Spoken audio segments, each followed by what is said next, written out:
Hi, welcome to my build video for my Mark V version of my redesigned NanoHack mask.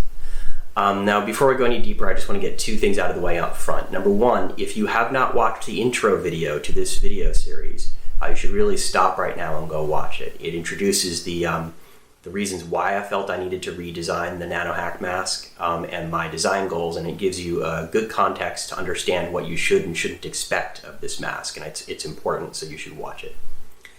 The second thing is I'm going to get this disclaimer out of the way because it's important. Okay?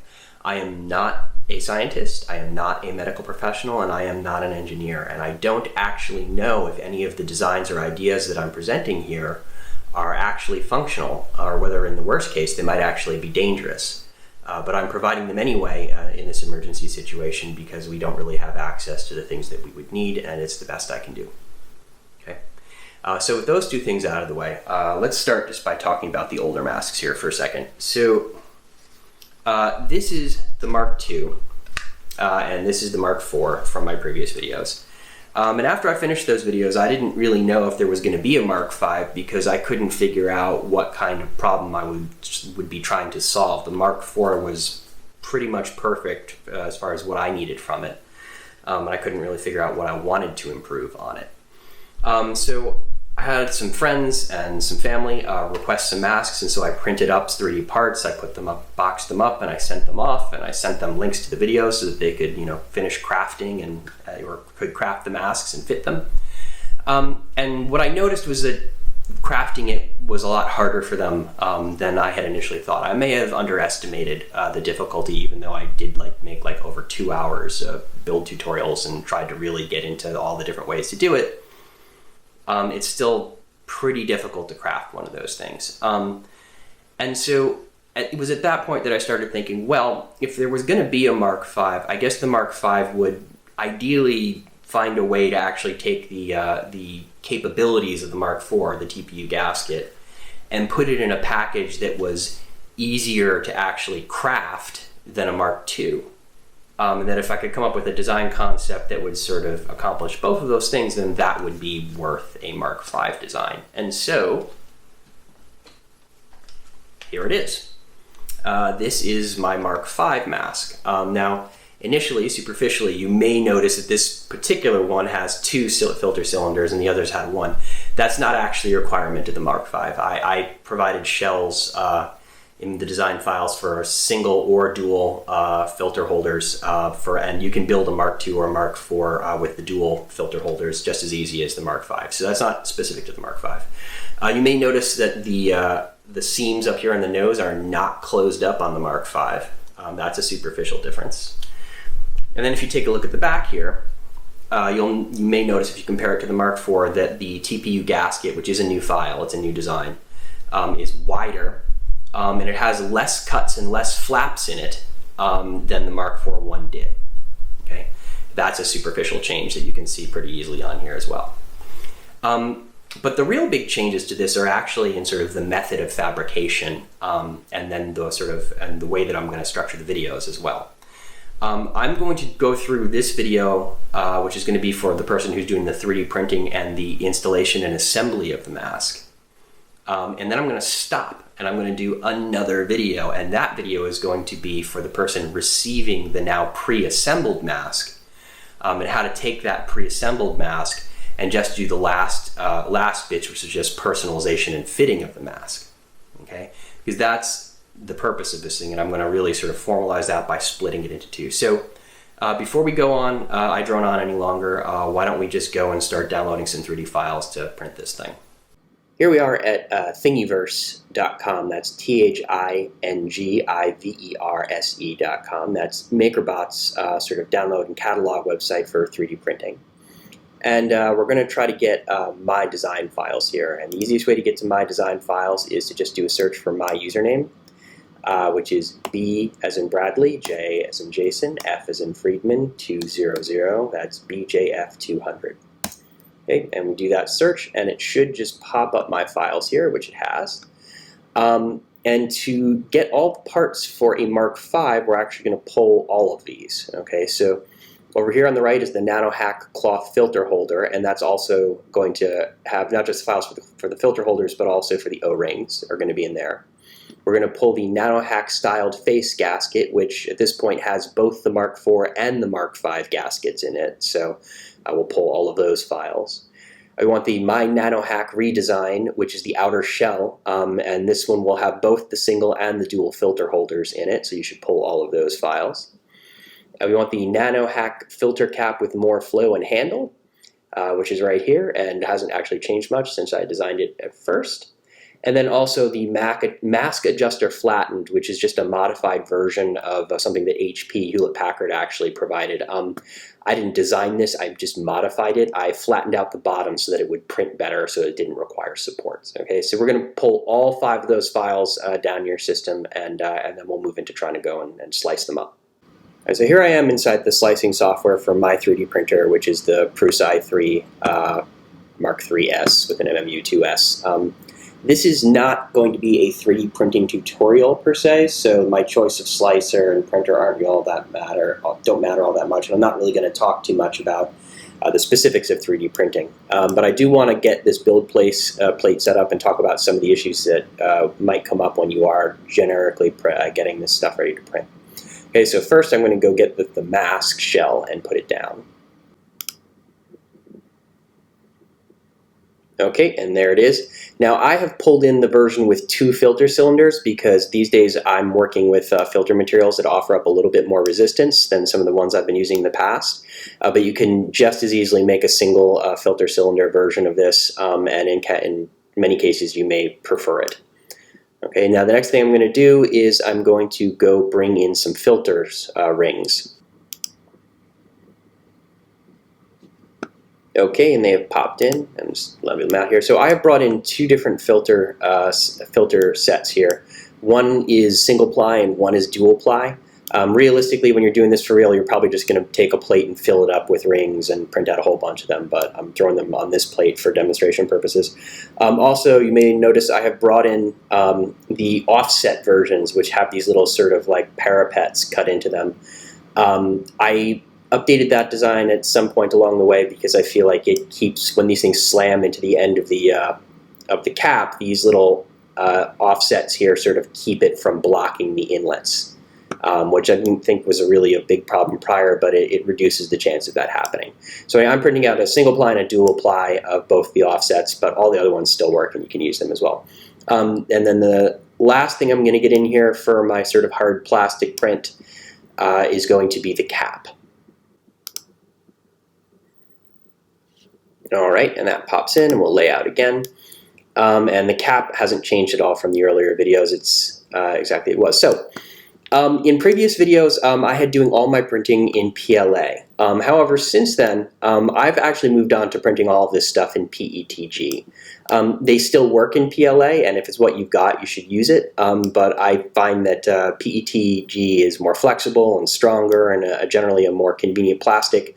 And since I'm doing all the assembly here myself, and you too will be doing all the assembly here yourself, you don't have to worry so much about its compatibility with adhesive, third-party adhesives or anything along those lines. So there's only one part here that actually requires support, and that's the cap. So I am just going to really quickly add a support modifier. Okay, and the others print fine without support. The mask shouldn't really require much of anything. The rings don't need support, but if you start having adhesion issues with them, you might need a brim. I have not needed a brim, but it's possible. I could see some people maybe needing a brim on it. And as stated, the cap actually does need honest to goodness support. So I am printing at 0.15 millimeter layer height, but 0.2 should be fine as well. I'm printing out of a PETG in this case, but again, PLA should be fine if you need to. And I'm going to print at 20% infill, although the infill really only shows up in 2 places that are not really all that important. So I'm going to slice this. And then I'm just going to take a look at the results and make sure I'm getting what I think I should. You should have enough top and bottom layers set in your configuration that the interior of the mask on the bottom here never gets any infill. It should be solid all the way through, and that's what I'm getting here. And then, yeah, I get a little bit of infill on those filter rings and a little bit on that knob, and that's really it. And that's what it should be. So I'm going to export this to the SD card and get it printing.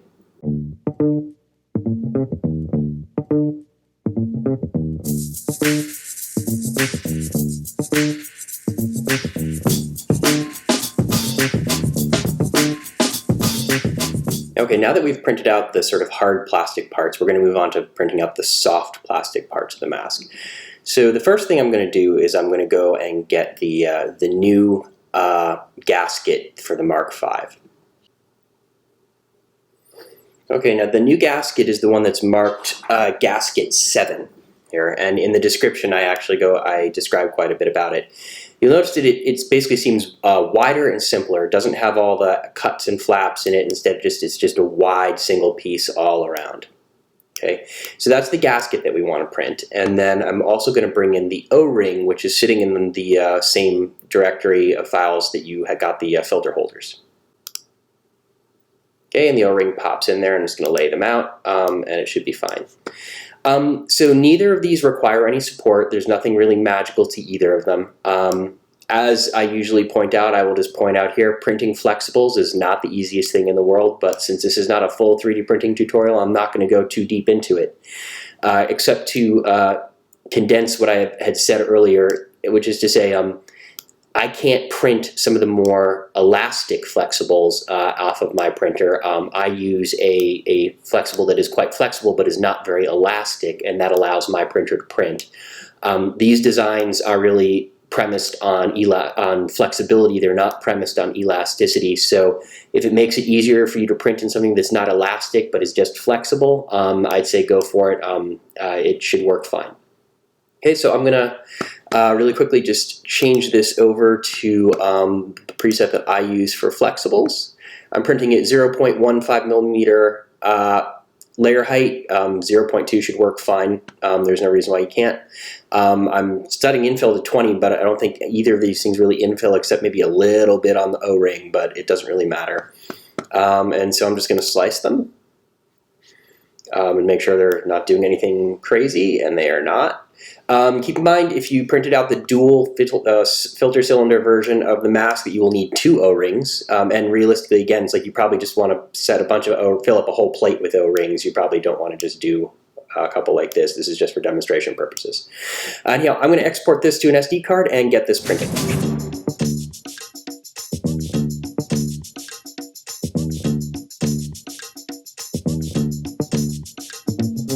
Here we are back in the slicing software to print the last part here, which is the mask adjuster. So the first thing I'm going to do is just bring in the part, and then we'll talk about it. Okay. Now, we have to have a little bit of a discussion about this, mostly about material, what material to print this out of. So when I originally started printing this, I printed it out of my flexible filament, which is a TPU. And it works great. I still use that one. It's a great material to print out of. If you're going to print this out of flexibles, the one thing you should be careful of or aware of is if you use too soft of a flexible filament, these hooks might not have enough rigidity in them to actually hold some of the tighter rubber bands that you might want to use. And that might be a reason not to use flexible. So a softer Ninja Flex might be an issue with these hooks. It might not, but it's something to keep an eye out for. But I have found with my semi-flex sort of TPU that they're actually great. I've got a great balance between flexibility on the whole thing, and there's just enough rigidity in these hooks that they work fine. A material that you should absolutely not use is PLA.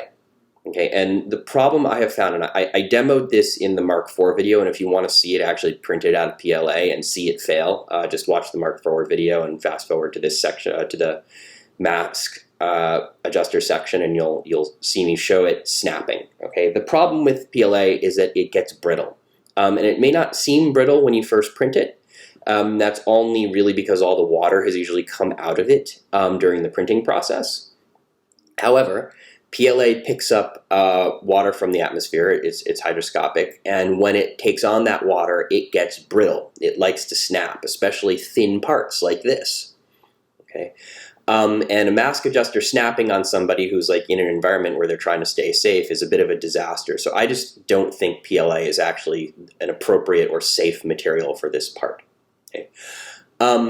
But The other plastic that I do use on this, and I have 2 of them that are printed this way, and I use them and they're fine, is I do sometimes print this out of PETG. PETG does not get brittle when it takes on water. It does take on water, but it doesn't get brittle when it takes on water. And it's actually quite a flexible and strong plastic, and you definitely don't have any problem with the strength of the hooks using PETG. And while it is more rigid than the flexible, I don't find its sort of rigidity all that much of a problem when I use it. It's flexible enough to stretch around my head fine. So in summation, the 2 things you might want to print this out of are PET or your flexible. You just need to keep an eye out for the hooks, but don't use PLA. Really, seriously, please don't use PLA for something like for this part. Okay. So this one is pretty much ready just to print out of PET, so I'll just slice it. There's nothing magic about this part. It's too thin. It really shouldn't be getting any infill anywhere, and this one isn't. It doesn't need any support. You might get some stringing across all these little bumps here, and that's really just sort of a print setting issue because you really it's not really all that big a problem even if you do get stringing, but you can print it without stringing.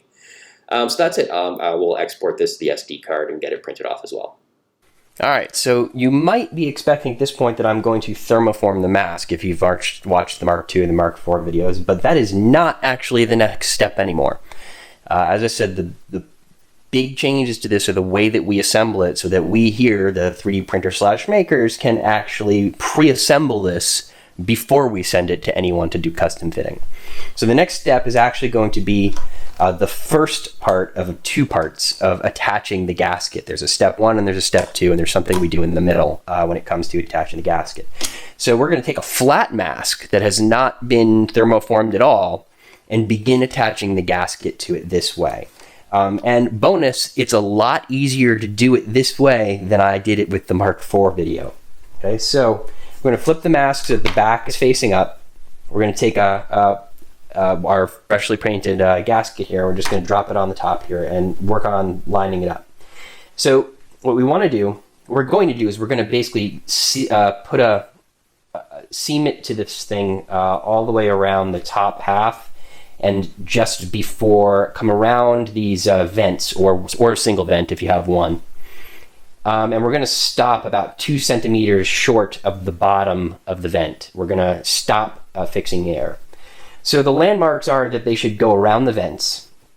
Then the other thing is the top of the gasket here that bends up around the nose area should come in below the seams. See, we have the seams that stop here. We want to make sure that it's at least coming in below those so that we don't have to close them up. Okay, and that should leave us about here, which is I've got maybe 3/4 of a centimeter from the bottom of the gasket to the top of the vents. I've got about maybe the same 3/4 of a centimeter around the edges of the vents, and down at the bottom again, sort of a 3/4 of an inch. Like, that's the right placement. And rather than do any kind of weird contortions, we're actually just going to go straight into it just like this. Now get the tip ready to go, and we're just going to go straight into this. I'm just going to tack it in a couple of key places, and then it'll be nice and easy. Now, I'm not going to put much plastic down here because we're going to be thermoforming this mask after we attach the gasket. And what that means is that we're going to want this plastic that we're adding here to be able to sort of be softened up along with the rest of the mask. And if we put too much of it in here, that'll become more difficult. So to make life easier for thermoforming it later, we're just going to put a minimal amount of plastic down here. But because this thing is now flat, it's really easy to get in there and just get the right amount of plastic in and get it locked in. I'm going to just come around here, and as I said earlier, I'm going to stop about 2 centimeters before I reach the bottom of the vent. I'm not going to go any further than that, and that's because I need to keep that area clear because we're going to have to fold the chin into that area, and we're not ready to do that yet. So I'm just going to come around the other side here and do the same thing. Just sneaking the tip of the pen in the groove that's built into the gasket to begin with, and just laying plastic in the whole way. And then I'm just going to make sure that I stop well before my sort of 2 centimeter mark. All right, and that's really all that's needed on the inside to get this thing on there. Now, because this is PET, it's not actually going to fuse to the PET. Rather, it's a mechanical lock. There's that little cleat on the bottom of this thing that allows us to sort of mechanically hold it in place. The solid ring that we just put on the inside is going to be plenty good to mostly hold it here, but what I'm going to do before we move on is I'm going to go to the outside here, and in a few key places, I'm going to capture it on the other side. And in those particular key areas, it's going to end up effectively mechanically held in place from both sides, which is just going to be an extra little bit of assurance on our part that it's not going anywhere. Okay, I'm just going to go around here and find the places that I think are easy to get to, and make for a really good solid mechanical hold, and just lay a little bit of plastic in there, not too much, again, because we are going to be thermoforming this, so we don't want to put huge blocks of plastic that are going to take way too much heat to melt. It's just a few little things. Think of it as putting little clips in to hold the gasket in place.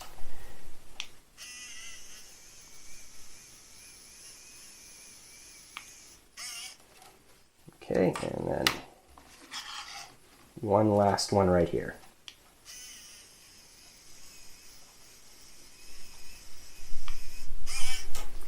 All right, and that's it. And I've got a bunch of strings in here, and I'm going to cut out those strings, just so that they get out of the way at a later time. I'm going to let this cool.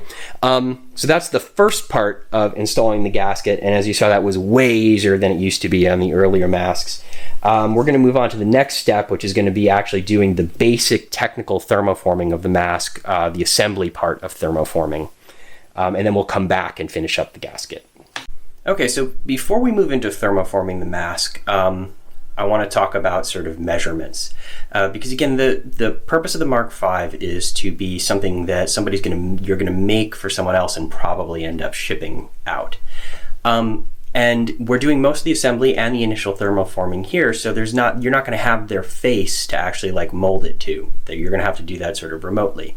And there are lots of different approaches to that, but what I've noticed about other 3D mask designs out there is that the biggest variable for basic fit seems to be the length of the face, sort of from the tip of the nose to the chin. That generalization sort of allows you to either custom fit very effectively, or just set a small, a medium, and a large range for sort of sizes as a base. So the one real measurement that you kind of have to try to get right when you're making a mask for someone remotely is this sort of distance from the nose to the chin. And so what I recommend is getting 3 measurements from somebody, and you can do this over FaceTime. I'm going to sort of duplicate this video and put it part of the video and put it in their video as well, so maybe they know how to send you their measurements.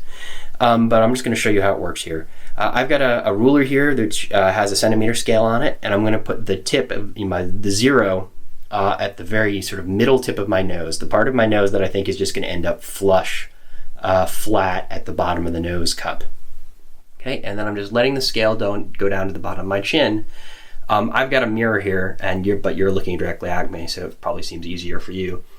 And if I look, I can see the bottom of my chin when my mouth is closed is just short of 9 centimeters. So I would say that 9 centimeters is the right thing for the bottom of my chin to get just under my chin with my mouth closed. Okay, but I'm also going to get 2 other measurements. I'm going to get my mouth completely open, as wide as it'll go. All right, and that's just short of 13 for me. And then the other thing, which is probably more important, is I'm going to open my mouth about midway, about as much as when I talk. And that comes in at about 10.5 centimeters. And so that would give me 3 numbers, a 9 for a closed, a 10.5 for an open, and a 13 for a full open. And that will give me a general idea of how to thermoform the mask using just those measurements. Will never actually need to put it to my face to get the nose or to get the chin in roughly the correct place, at least enough to seam up the chin. Okay, so I just wanted to go through those measurements. That's what I use. If you can come up with better ways of sort of getting chin measurements and getting the chin folded in the general correct range, you know, go for it. I'm not prescribing anything particularly here, but this is how I do it. Okay, so now that we have our measurements, and now that we have the gasket, at least the first half of it attached, it is now thermoforming time. Now, unlike in the past, I'm not going to be bringing this up to my face and customizing it to my face. I'm instead going to use the measurements just to do the one customized sort of measurement fold in here that needs to be in here, which is getting the chin folded up to fit in just the right sort of length and distance. Other than that, there will be no customization done to this mask. You're going to ship it uncustomized, or at least that's how I'm structuring this. So previously, our technical folds were that we would sort of bend in the chin and then curve it up, and we're going to do that here. And that we would then bend the entire mask down the middle and sort of fold it down the middle, which we will do, and then sort of try to bend in the sides here, which we will do. And then what we would normally do is we would move up to the sort of the eye bridge area and bend these in and deal with the nose. But we're not going to do any of those folds because those folds are the kind of fit folds that we're going to leave to the end user when they receive the mask. So we're only going to end up doing the chin and the main curve of the mask, and we're going to leave the top alone. Okay? So I'm going to use my trusty heat gun again because it's the right tool for the right job. I'm going to use measurements that I've got here that are actually not my measurements. I'm making this mask for someone else, and they have slightly different measurements, and we'll get to them when we get to that part. Okay? First, one of the other nice things about this is because the bottom half of this is detached, we can just flip it out of the way.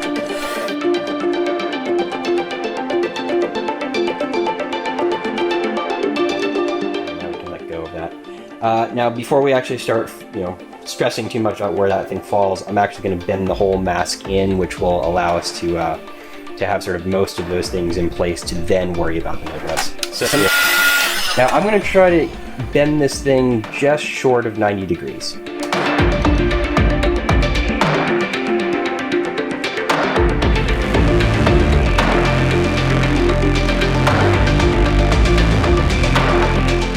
So now I'm just going to flip the gasket back down into place. And you're going to immediately notice that we've got way too much material right here. That this thing is now like doing a really weird serpentine path here, and this clearly can't be right because nobody's face is ever going to be able to get in there. This is true. If it were supposed to work just like this, then we'd have a problem. This wouldn't be right. But rather, the fit video is going to teach them how to put a cut in here and how to trim it so that it gets out of the way. So we're going to ignore this part of the mask that's going in this weird serpentine and kicking material out completely and leave that to the fit process. All we really care about is that if we get sort of the base of the thing sitting flush on the mask and we sort of see the bottom of the chin cup, that the bottom of the chin, if we were to finish affixing this thing, that the bottom of the chin is in the right place. And that's where we're going to start using our measurements. So my measurements that I'm trying to hit here are basically a 7.5 to 8.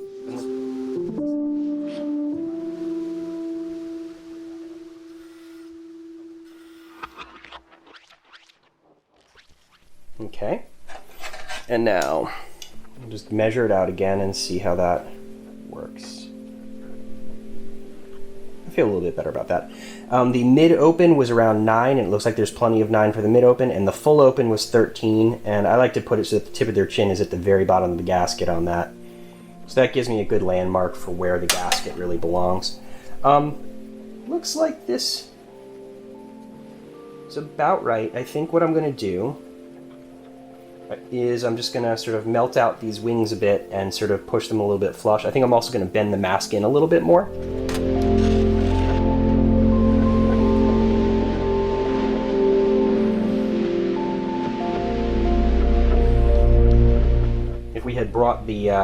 If we'd seamed the gasket too close to this area, it would be getting in the way. And right now, it gets out of the way easy, and that's the reason why I use those landmarks.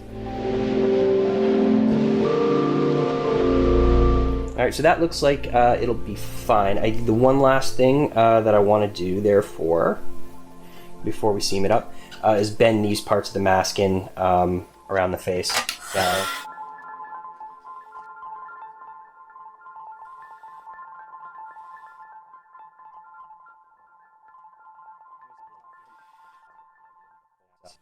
So we're going to leave the ocular area and the nose area mostly alone because that's for the user to actually do to fit their own face. We're not going to do that from here. So that's all the thermoforming that we're going to end up doing on this before we ship it off to the user, who will then actually be doing fitting for themselves. Okay, so the next step we're going to move to is back to the 3D pen. Okay, so we're back with our 3D printing pen set up to handle two tasks. So I'm going to start this thing heating up here while I explain this. I'm going to leave the gasket flipped up here for this first part just to keep it out of the way, keep it from applying any pressure I don't want it to. First thing I'm going to do is I'm going to fill up these seams here. Okay, this one and this one. Now, in older videos, we would also go and fill these, but since we haven't folded those up, and because the gasket is attached below that seam, it's not necessary anymore, and so we're not even going to bother touching those. And in fact, I wouldn't, because you want to sort of leave those three independent for the user who's going to do some fitting. It'll be easier for them that way. But these bottom ones we're going to fill in, if nothing else, just to give some final structure to the mask. Although the real sort of seaming that we're going to do is probably going to be on the inside this time rather than the outside, as far as actually like filling up any air gaps. Okay, so now that we've got temp, I'm just going to clean up the tip here to get a clean start. And here we go. So in the Mark II, and even really the Mark IV, just out of principle, we actually were sort of approaching this seam as a thing that kind of needed to be airtight. Because especially on the Mark II, it kind of needed to be. But on this mask, this seam isn't actually need to be airtight. It can be a lot more about just structural rigidity.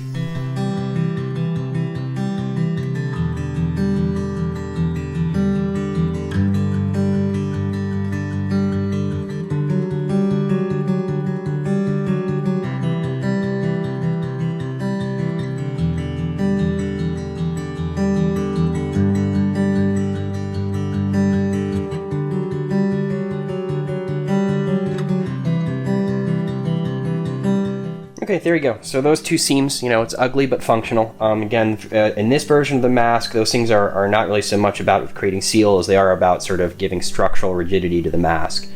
Now we're going to move on to finishing up the TPU seal. And this is probably the hardest part of the Mark V because we're sort of going back to trying to make this thing sort of stick to the surface, but it's three-dimensionally deformed and it gets a little difficult to get some angles in here. So the first thing we're going to do is just flip the gasket back down because we had it flipped up out of the way prior. And sort of notice that you got to kind of push on these loops to get it to actually sit flush on the mask, and that's fine. Again, we're going to ignore all this material that's getting in the way because the user is going to trim that out. What really matters is that we actually get the mask flush and that the bottom part of the chin is in the right spot. So we're going to grab my my ruler here again and just triple check based on my measurements that this seems reasonable and that I'm putting the bottom of that gasket in an appropriate place, which I am. All right, and then just once you got one side pinned in the right place, you know where that is.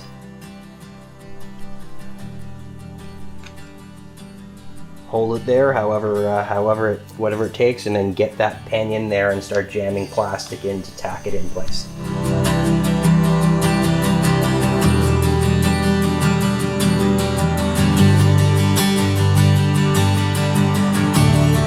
I probably have it sitting flush through part of the bend, and then it'll probably lift a little bit about where it's sort of jumping over the seams on the shell.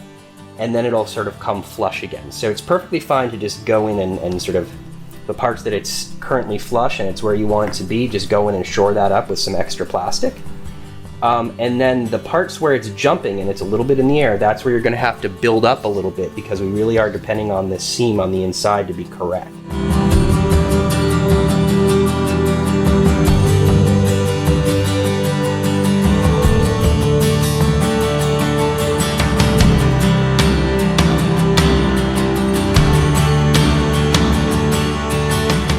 So it's in there the whole way around. It's a little ugly. There's some junk in the way. I gotta pull the parts with all the extra material out of the way to really see what I'm doing, and that's okay.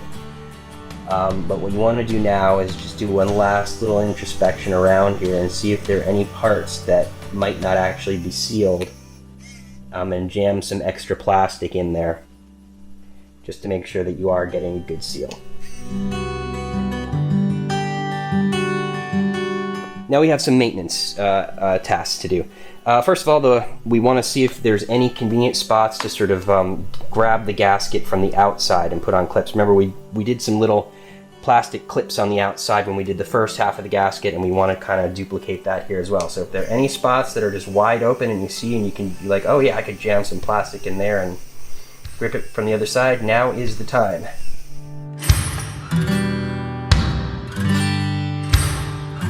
So those are the outside clips. Those are important to get. And then lastly, we're going to do the inside part of the seam here. We did the outside, and remember, we didn't really pay too much attention to it being airtight. And I said that was because we were going to get it on the inside, and we are, because now all we really needed to do is just follow that seam from the gasket into where the seam ends. Just a little bit. We don't need to put tons of plastic onto it. We just need to close it up for sure.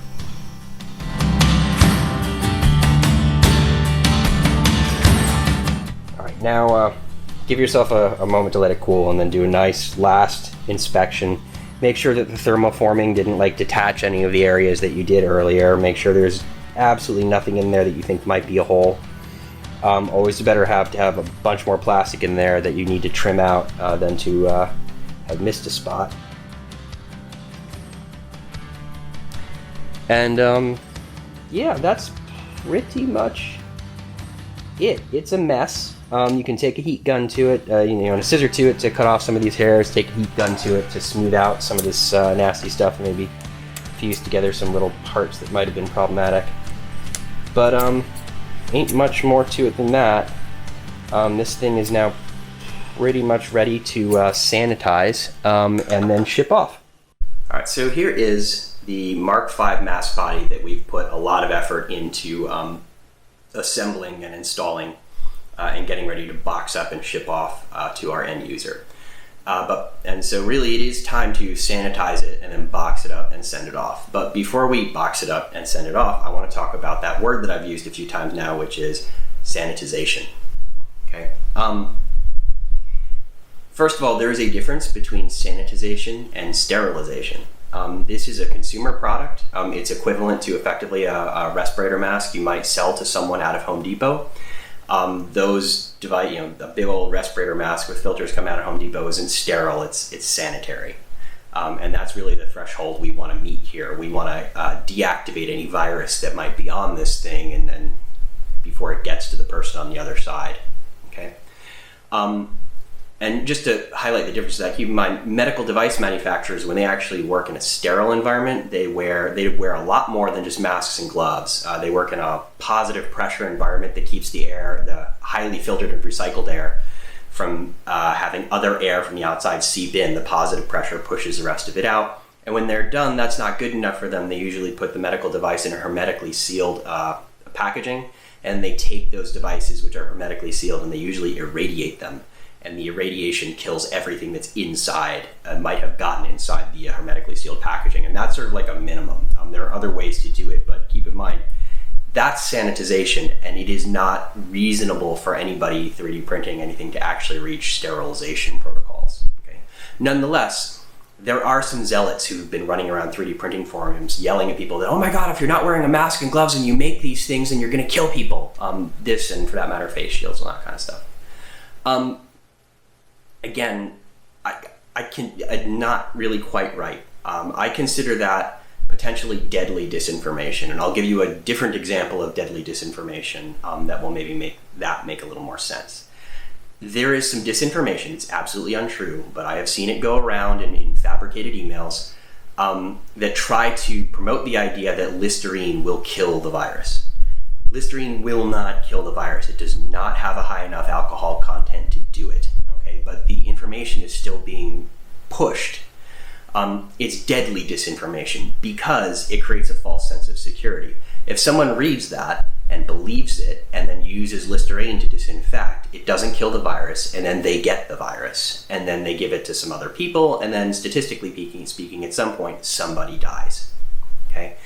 That is, if it's purposeful, that's the purpose of that deadly disinformation, and if it's not purposeful, it's still deadly disinformation.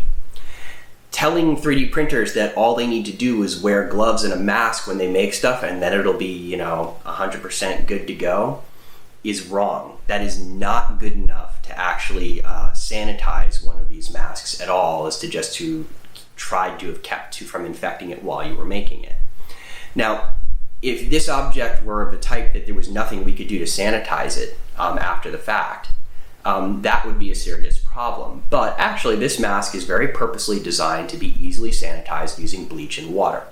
And that's why we get to this now sanitization step at the end, just before we box it up. You absolutely must sanitize this mask. I highly recommend bleach and water. The CDC has plenty of lists of appropriate bleach cleaners that you can use to actually kill the virus, and I highly recommend you use one of them. Okay?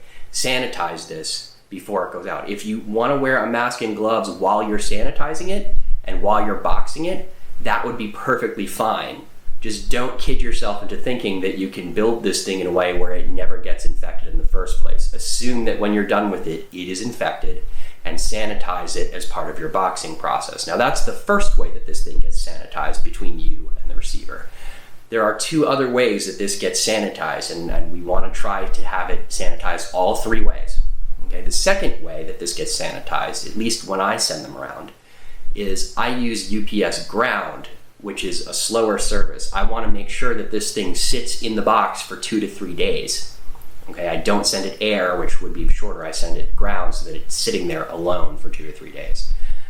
The virus, there's some confusion about this. There's how long the virus can be detected on a surface, and then there's how long the virus is actually viable or active. Okay.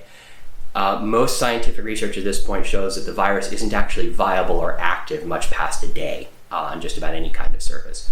It is detectable on surfaces because pieces of its RNA still remain and they're easy to find, but it's almost certainly not actually active or viable past a day. So guaranteeing that this thing sits alone in a box for 2 to 3 days is a second level of sanitization, at least when it comes to the virus, that's absolutely worth doing. Okay. Now, the third way that this thing gets sanitized is when I make my next video, which is going to be for people receiving these and then fitting them, the very first thing I'm going to tell them to do is immediately sanitize this thing with bleach and water. I'm going to tell them that I told you to sanitize it before you sent it out, but that they shouldn't trust you, that they shouldn't believe that you did sanitize it when you sent it out. They should treat it like it's infected when it comes in the door, and they should immediately rub it down, wash it down with bleach and water and sanitize it. Okay, so that is 3 ways this thing gets sanitized between you and them. And that should suffice for keeping the transmission of the virus down to almost nothing. Okay? So sanitization, again, you must sanitize this before it goes out the door, because you don't know if you actually have the virus. No matter how smart you think you are, you don't know. Okay?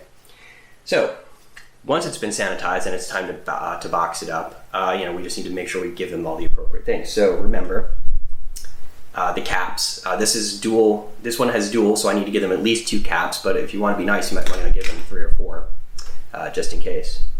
I've got a mask adjuster here. Again, you might want to be nice and send them 2, but just make sure you send them the mask adjuster at the very least. O-rings. Again, dual filter holders on this one, so send them at least 2, but I would send them a pile. Again, be nice, send them more than that. And then lastly, and most importantly, filter holders. I'm separating them out into 1-ply and 2-ply bags here because it's sometimes hard to tell. And again, you should give them a bunch of them.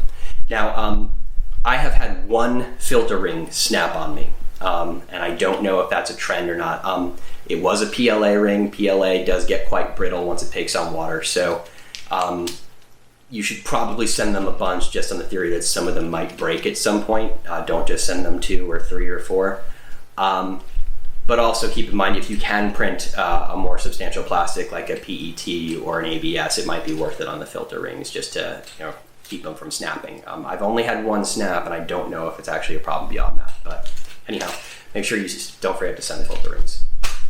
All right, and with that, That's what you really need to send. I don't bother sending rubber bands because everybody's got rubber bands, and who knows how tight they want it, so I don't bother with that. Box it up, send it off. And that's pretty much it for this video. I just want to finish up with the disclaimer that I always do because it is important. Just keep in mind, I am not a scientist, I am not a medical professional, and I am not an engineer. I don't know if my designs are actually functional or whether in the worst case scenario they might actually be dangerous. But I am providing them and other information in this emergency situation anyway, because it's sort of the best I can do when we don't have access to the things that we need. All right, and with that, I bid you farewell. Have a great day.